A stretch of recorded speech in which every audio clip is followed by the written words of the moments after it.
За яг энийг би бол ухс нэлээд нухацтай ярилцах хэрэгтэй гэж бодож байгаа. Ер нь шүү дээ нэг ийм асуудал би энэ улсын их хурл шин тутам бүрдээд гарах үед чуулганы хуралдаанд нэг удаа үг хэлсэн.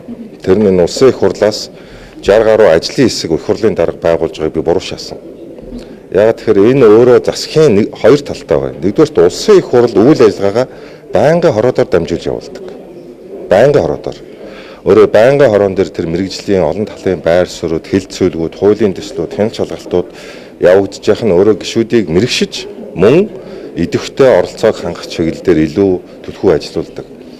Тэнгүүд их хурлын дарга өөрөө 60 хэдэн ажлын хэсэг гаргацсан.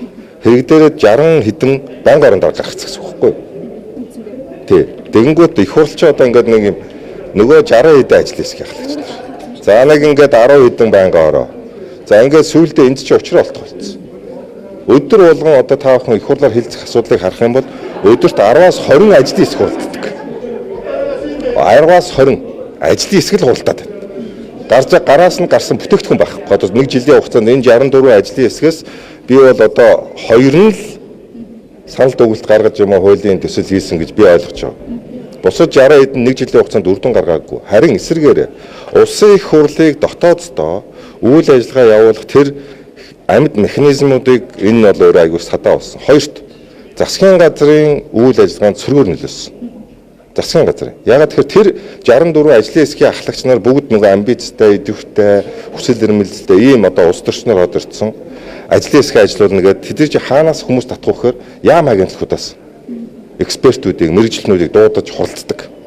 Жишээлбэл би өөрөө хууль зүйн одоо сайдаар ажиллаж исэн хүн хууль зүйн яамны зүгээр мэрэгчлэлтэй орж ирэл надад хэлж байгаа байхгүй. Би өдөрт улсын их хурал дээр өглөөнөөс ороо хүртэл 4 ажлын хэсэгт ингээд суугаад яваад яам дээр очиж болцсон. Нөгөө хэдхэн ажил хийдэг хүмүүс нь сай төрийн нарийнтэй олдох болцсон. Энд ажлын хэсэгт дуудагдаад хуралдаал суугаад байдаг. Тэгэхээр энэ өөрөө би юу хэлэх чинь нөхөр засгийн газрын, яамдуудын, агентлагуудын бодлого боловсруулах. Энэ үйл ажиллагаанд хүртэл сөргөөр нөлөөсөн байхгүй юу? Бас. Тэгээд улсын их хурл нь хаанаа, засгийн газар нь хаанаа гэдэг хөл толгой нь олтгоо байсан.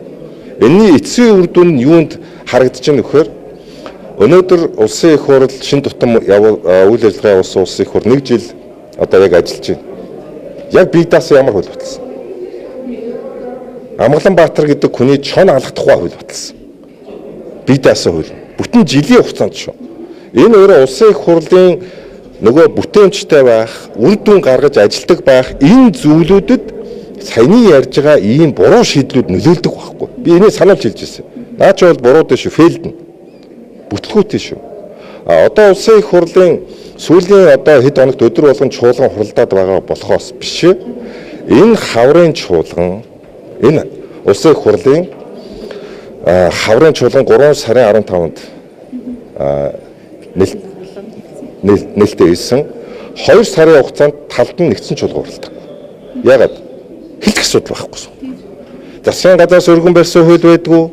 Улсын их хурлын нөгөө 60 хэдэн ажлын хэсгийн гишүүдээс өргөн барьсан хууль байдаггүй. Өөрөөр хэлбэл энэ бүхэлдээ юу болгосон гэхээр Монгол төрийг гацаасан байхгүй. Ажиллах чадамжгүй болгосон. Бие биендээ хариуцлага чигсэн. Жишээлбэл би одоо Тухайн сайдаас асууж ирсэн. Ашигт малтамлын хуулийг одоо Тухайн сайдад та хэзээ өргөн барих юм бэ? Тэм үү? Гэсэн чинь их хурл дээр байгаа Наранбаатар гишүүн одоо ажлын хэсгийг ахалж байгаа Наранбаатар өргөн барина.